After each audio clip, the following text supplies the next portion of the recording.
गुरुर्ब्रह्मा गुरुर्विष्णू गुरुर्देव महेश्वर गुरुर्साक्षात् परब्रह्म तस्मै श्री गुरुवे नमः. नर्मदे हर नर्मदे हर. आपण आध्यात्मिक अनुभव बघतोय नर्मदे परिक्रमेतले.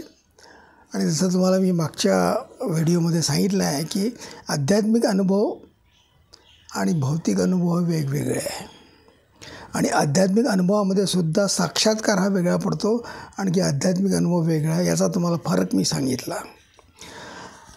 याच्यामध्ये शास्त्रामध्ये किंवा ग्रंथामध्ये असं एक लिहिलेलं आहे, 3 प्रचिती घ्यायला पाहिजे. प्रत्येक साधकाने 3 प्रचिती घ्यायला पाहिजे. कुठल्या 3 प्रचिती घ्यायला पाहिजे? एक तर आहे आत्मप्रचिती, दुसरी आहे शास्त्रप्रचिती आणि तिसरी आहे गुरुवचनांची प्रचिती. आता आत्मप्रचिती म्हणजे साक्षात्कार आहे बरं, म्हणजे त्याला आपण बाजूलाच ठेवू सध्या, आणि तो विषयच वेगळा आहे तो. आता राहिली तुमची शास्त्रपतीची आणि गुरुवचनांची प्रचिती. शास्त्रात जे काही लिहिलेलं आहे, जसं ब्रह्माचं स्वरूप सांगितलेलं आहे, त्रिगुणात्मक माया सांगितली आहे कशी आहे, तर मायेला पार करायची साधनं सांगितले आहे, इतर अशा बऱ्याचशा गोष्टी शास्त्रात सांगितल्या आहे. तर शास्त्राची प्रचिती म्हणजे जे सांगितलं जाते त्याचे तुम्ही प्रचिती किंवा त्याचा अनुभव घ्यायला पाहिजे. गुरूंची प्रचिती, गुरूंनी जे गुरुजवळ शिष्य या गुरुग्रही जाऊन गुरुजवळ विद्या ग्रहण करतो तेव्हा गुरु काही त्याला वचनं सांगत असतात. शास्त्राच्या आधारे साक्षात्कारी संत जे असतात, साक्षात्कारी सद्गुरू जे असतात, ते त्याला साक्षात्कारी वचनं किंवा शास्त्रातले अद्वैतातले वचनं सांगतात. तर त्याचीसुद्धा तुम्हाला प्रचिती घ्यायला पाहिजे. म्हणजे आत्मप्रचिती जर सोडली तुम्ही, तर शास्त्रप्रचिती पहिले माणसाला घ्यायला पाहिजे की शास्त्रात जे सांगितलं आहे बा ब्रह्माचं स्वरूप आपण जसं बघितलं, ते ब्रह्माचं स्वरूप कसं आहे तुम्हाला द्वैताचे उदाहरणं देऊन, द्वैताचे दृष्टांत देऊन समजून घ्यायला पाहिजे की असं शास्त्राचं असं ब्रह्मस्वरूप आहे. ते अदृश्य अरूप निर्गुण असल्यामुळे तुम्हाला तत्सम उपमा देऊन, तत्सम दृष्टांत सांगून ते तुम्हाला थोडंसं त्याची समरस व्हावं लागतं किंवा पाहावं लागतं. आता गुरुवचने जी असतात, गुरुवचनं पण बोलकी असतात, त्याच्यावर निष्ठा ठेवणं आवश्यक आहे. पण गुरूंच्या वचनामध्ये खूप भावार्थ भरलेला असतो.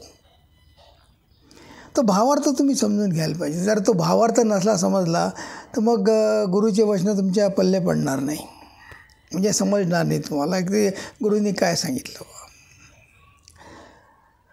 तर याच्यामध्ये तुम्ही जेव्हा शास्त्रामध्ये जेव्हा वाचता तेव्हा तुम्हाला असे बरेचसे वचनं सापडतात की त्यात भावार्थ दडलेला आहे.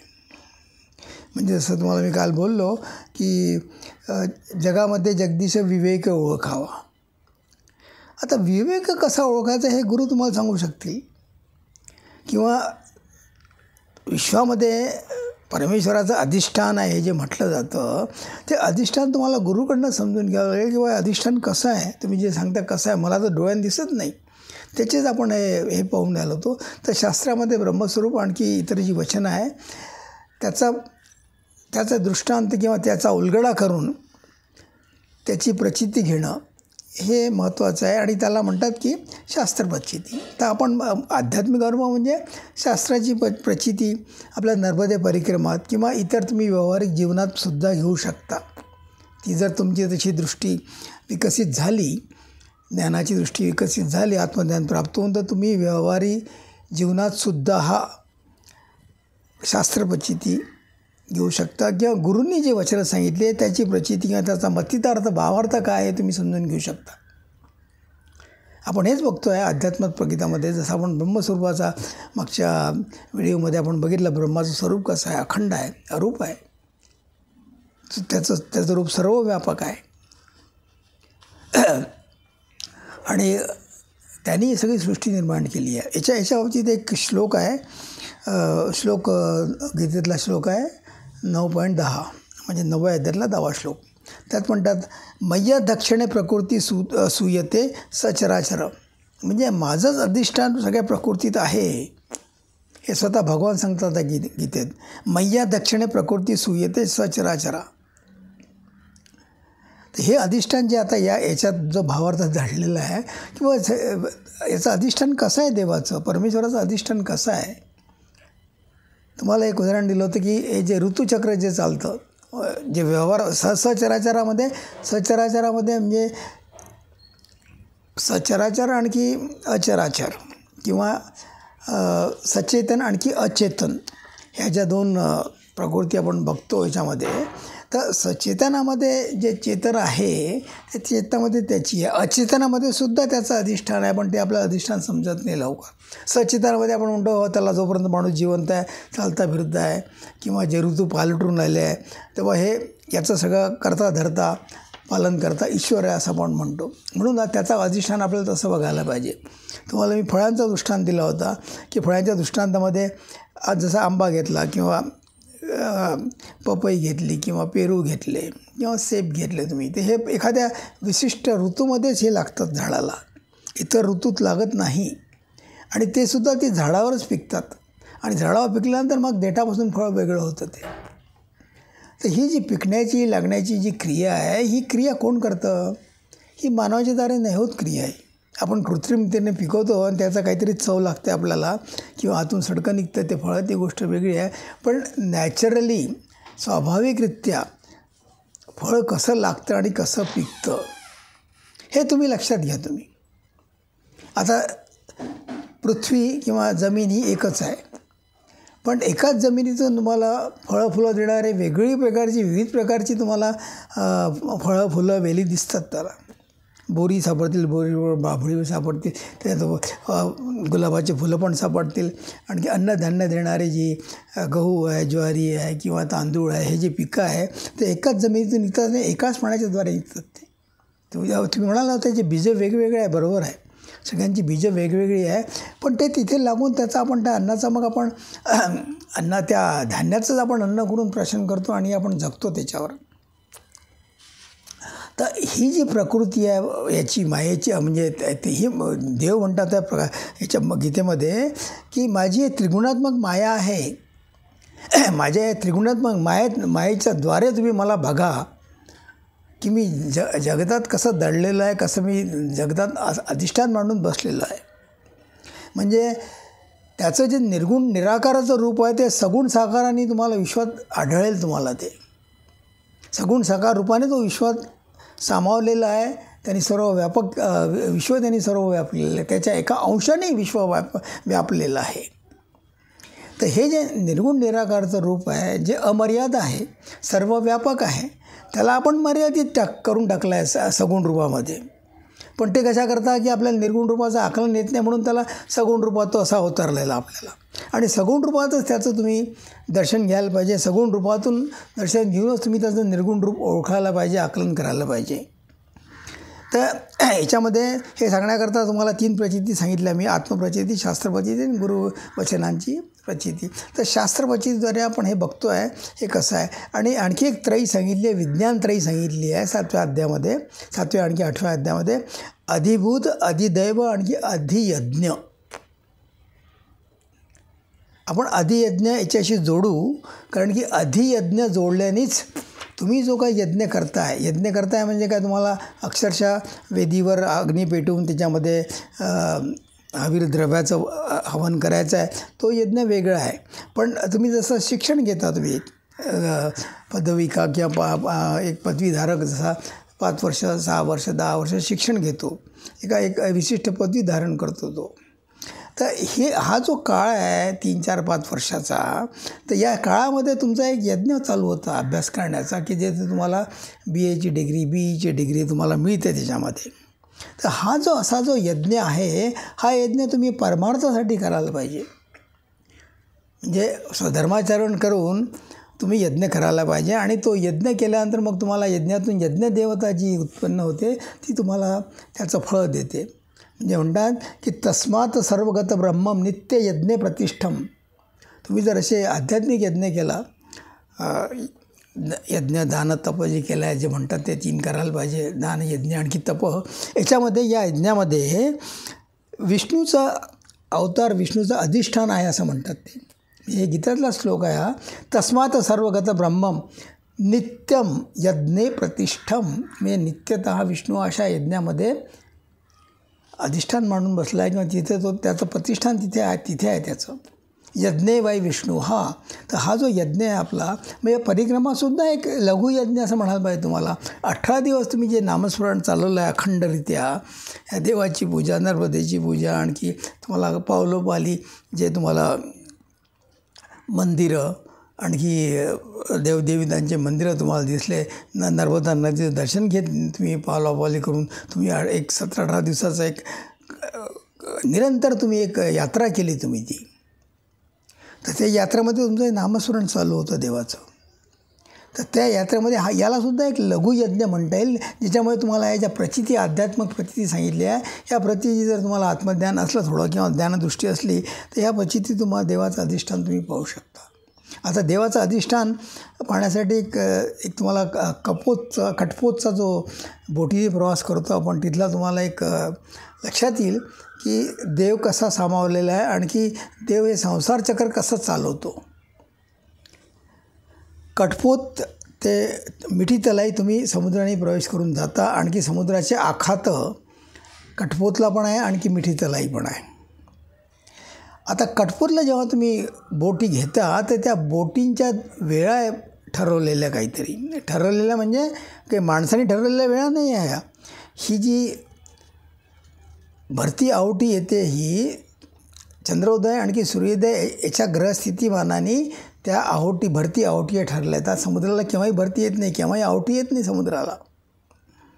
तर ह्या ज्या भरती आवटीच्या वेळा आहे, ह्या वेळा चंद्र आणखी सूर्यांच्या पर्टिक्युलर एक पोझिशनला असे असतात. त्याचा तुम्हाला गुगलवर सापडेल की किंवा उद्याची भरती आवटी किती वाजता आहे, परवाची भरती आवटी किती आहे, किंवा अमुक तारखेची भरती आवटी किती वाजता आहे.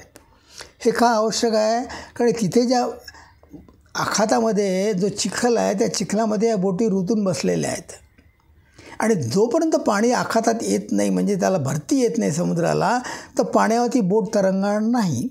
त्यामुळे तुम्ही ती पाण्यावर जर बोट तरंगणार नाही तर त्या बोटीने तुम्ही दुसऱ्या तिरी कसं जाणार तुम्ही. तर म्हणजे तुम्हाला प्रतीक्षा करणं आवश्यक आहे की समुद्राला भरती किती वाजता येते बा. आणि समुद्राची भरती ही सूर्य आणखी चंद्र यांच्या ग्रह ताऱ्यांवर अवलंबून आहे. त्याच्याशिवाय तुम्ही तिथून जाऊ शकत नाही. इथे तुम्हाला एक समजायला पाहिजे की तुम्ही म्हटलं की 4 वाजता बोट काढतो आणि त्याची भरती बोटी 5 वाजता येणार आहे, नाही होणार. तुमची बोट चिखलात रुतून बसली आहे, ती कशी काय पाणी येईल आणि कसं काय पाणी तरंगेल. जेव्हा आखातात समुद्राची भरती येईल तेव्हाच ती बोट पाण्यात तरंगवा लागेल. आणखी त्या भरतीच्या वेळेसच जे काही प्रवासी आहे त्या प्रवाशांना बोटीमध्ये प्रवेश करावा लागेल, आणि मग नावाडी इंजिनाच्याद्वारे ती बोट थोडी हालचाल करून पुढे ढकलतो, आणखी नंतर समुद्रात ती बोट जाते. आणखी मग समुद्रात एकदा बोट गेली, पाण्यावर तरंगायला लागली की तुमची मोटर बोटीच्या साह्यानं तुम्ही दुसऱ्या तीरी जाता. दुसऱ्या तीरीसुद्धा ती जर योग्य भरतीच्या वेळेच्या आतच जिथे पोचली तर तुम्ही बरोबर किनाऱ्याला जाता, मिठी तलाच्या किनाऱ्याला जाता. पण समजून चला की तुमची बोट उशिरा निघाली किंवा तिथे पोचली नाही, आणि तिथे जाईपर्यंत तुमचं आखात म्हणजे समुद्राला आहोटी चालू झाली, तर तुमची बोट तिथे जाऊ शकेल का, तीरापर्यंत जाऊ शकेल का? नाही, तिला अगोदर थांबावं लागेल. म्हणजे आहोटीच्या वेळेमध्ये जी आहोटी राहते, 4-4.5 तास आहोती राहते जवळपास, त्या आहोटीच्या पिरियडच्या दरम्यान, वेळेच्या दरम्यानच तुम्हाला कटपोतून तुमची बोट निघेल, आणखी ती बोट मिठी तलाईला पोहोचेल, आणखी मिठी तलाईला तुम्ही त्यातून उतरू शकाल. आता हे सगळं जे चक्र आहे, संसार चक्र जे आता तुम्हाला सांगितलं मी, हे संसार चक्र कोण चालवतो? हे ज्या भरती आवटीच्या ज्या वेळा आहे, हे ईश्वर चालवतो की मानव चालवतो? हा असं ईश्वराचं अधिष्ठान तुम्ही तिथे समजा की ईश्वराच्या अधिष्ठानामुळे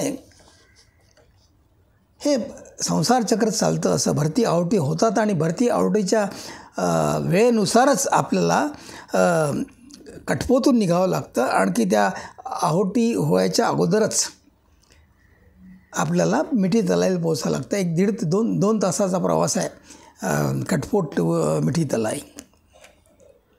हे काय दर्शवतं इथे तुम्हाला. अक्षरशः आम्ही जेव्हा पहिले 2020ला जिथे गेलो तिथे तर आम्हाला म्हणजे त्यावेळेस गुगल एवढं प्रभावी नसल्यामुळे आम्हाला ते वेळ कळले नाही किंवा असे माहिती देणारे कोणी लोक नव्हते 2020च्या परिक्रमेमध्ये.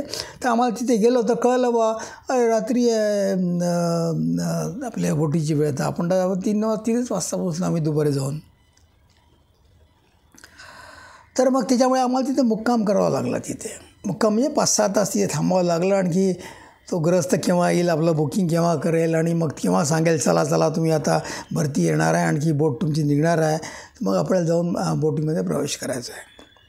हे एंटायरली संपूर्णतः निसर्गावर अवलंबून आहे. म्हणजे भरती अवटी समुद्र, आणखी चंद्र, आणखी सूर्यांच्या ज्या पोझिशन्स आहेत त्याच्यावर समुद्रात भरती आणि अवटीचं एक ते गणित तयार केलं आहे सायंटिस्टनी. तर हे तुम्ही लक्षात घ्या, भरती अवटीचं शेवट कसं आहे.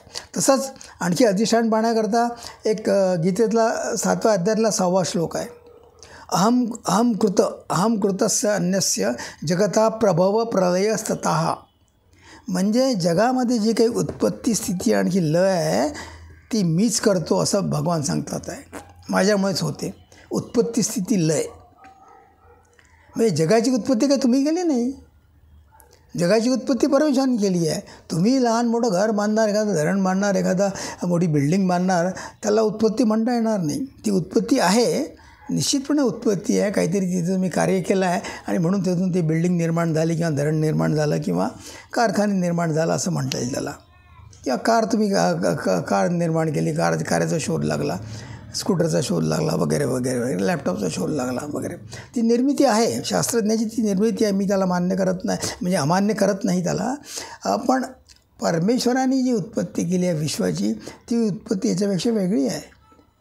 आणि या 7.6व्या श्लोकामध्ये जे म्हणतात अहम कृत संन्यस्य जगतः प्रभवः प्रलयस्ततः.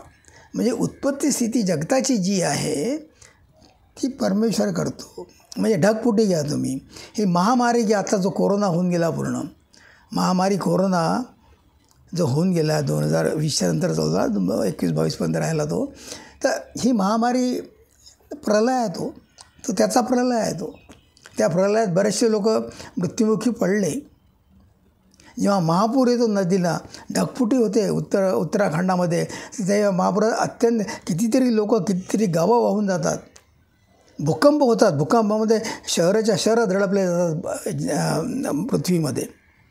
तर हा जो प्रलय आहे, हा जो लय आहे, हा ईश्वराने तयार केलेला आहे. म्हणजे ईश्वर करतो, ते आपली प्रकृती करते. आणखी हे जे कार्य आहे सगळं, ही त्याची त्रिगुणात्मक माया करते असं भगवान सांगतात आहे.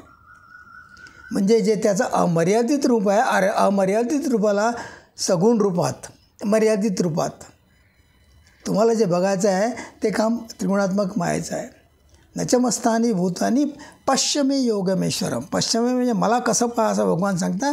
तर माझ्या त्रिगुणात्मक मायेच्या द्वारे बघा, माझ्या त्रिगुणात्मक मायेच्या द्वारे बघा. म्हणजे हे त्याचे जे पृथ्वी तलावर विश्वामध्ये जे असे बदल घडतात उत्पत्ती स्थिती लयाच्या, त्याच्याद्वारे त्याचं अधिष्ठान तुम्ही बघा. हा त्याचा अर्थ आहे सांगण्याचा उत्पत्ती. आणि याचं मूळ कुठं आहे, म्हणजे याचं मूळ तेच आहे, याचा मूळ ईश्वरच आहे, परमेश्वरच आहे, परमात्मा आहे. आणि शेवटी तोच आहे. असा जर विश्वप्रलय झाला तर पूर्ण विश्व दडपून जाईल प्रलयामध्ये, कोणी शिल्लक पृथ्वीवर राहणार नाही. तर म्हणजे मूळ तो आहे आणि शेवटी तो आहे. परमात्माच मूळ आहे, त्यातूनच उत्पत्ती झाली आहे. आणि प्रलयामध्ये जेव्हा सगळे दडपले जातात तेव्हा तो शेवटी तोच आहे. उत्पत्ती स्थिती लयात त्याचं अधिष्ठान आहे किंवा तो हे सगळं करतो. म्हणून त्याला म्हटलं आहे तो जगताचा आधार आहे. क्षेत्र, आणखी क्षेत्रज्ञामध्ये मौलीजी सांगते की सगळ्या क्षेत्रामध्ये क्षेत्रज्ञ अवेलेबल आहे. म्हणजे क्षेत्रज्ञ आहे म्हणजेच काय, ईश्वराचं अधिष्ठान आहे. क्षेत्रज्ञ म्हणजे ईश्वर, परमात्मा, सर्वज्ञ. तर हा एक तुम्ही इथे या दृष्टांतावरून, भरती आवडीच्या दृष्टांतावरून हा लक्षात घ्या की त्याचं अधिष्ठान कसं विश्वात भरलेलं आहे. भरती आवटी या साध्या होत नाही. आणखी जेव्हा लोक चढतात बोटेमध्ये अगदी जीव धरून बसतात की बाबा, म्हणजे मी 20 वर्षापूर्वीची गोष्ट बोलतो आहे की जे लोकांनी वर्णन केल्या पुस्तकामध्ये आणि हिच्यामध्ये त्यांना जो त्रास झाला तेव्हा मोटरबोटी नव्हत्या, नावाडी होते. त्याच्यानंतर 2 तासात तिकडे जायचं आहे, समुद्राचा प्रवाह कसा आहे, केव्हा पोचतो आपण जाऊन, लोक असे मोठे जीव धरून बसतात. पूर्वी तर ते म्हणजे आखातं जे होते, आखातावर आता थोडासा एक साधारणतः उंचीचा पूल बांधला आहे, त्याला मी रॅम्प म्हटलं मागच्या ह्याच्या. त्या रॅम्पवरून जाऊन तुम्ही सरळ जाऊ शकता. म्हणजे खालचा चिखल तुम्ही अवॉइड करता, म्हणजे चिखलात जायची गरज नाही तुम्हाला. रॅम्पच्या द्वारे सरळ जाऊन तुम्ही पायऱ्या करून उतरा, आणखी बोटात चढा. पण पूर्वी तसं नव्हतं. हे रॅम्प नव्हते. हा जसा पूल आहे आखाताच्या ठिकाणी बांधलेला, तो पूल नव्हता तिथे. आणि त्याच्यामुळे तुम्हाला चिखलातून जावं लागत असे. आणि चिखलामध्ये मग तुमचे पाय रुजून बसत होते, कपडे खराब होते, चपला आणखी बुटं तुमचे तिथे निकामी होत असे. ह्या सगळ्या म्हणजे हे सगळे जे कष्ट आहे, हे सगळं हा जो त्रास आहे आता हा राहिलेला नाही आहे, हा निघून गेलेला पूर्ण. पण उत्पत्ती स्थिती लयामध्ये जे परमेश्वराचं अधिष्ठान आहे ते तुम्हाला अशा प्रकारे बघावं लागेल तुम्हाला. आणखी एक दुसरी गोष्ट म्हणजे मागच्या ह्याच्यामध्ये तुम्हाला बोललं आहे की बरेच पायी परिक्रमा करणारे लोक आम्हाला भेटले. आणखी त्याच्यामध्ये एक स्त्रिया पण होत्या ज्या एकट्या पायी परिक्रमा करत होत्या. पायाला छाले आल्या, फोडं आल्या, अनवाणी पाळी करते, एकीचा हात मोडला आहे. त्यांच्या हिंमतीची, त्यांच्या धैर्याची खरंच दाद द्यावं लागेल.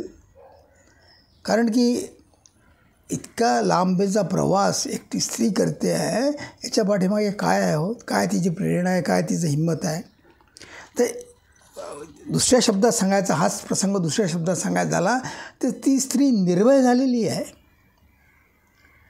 तिला इन्सिक्युरिटी नाही राहिली.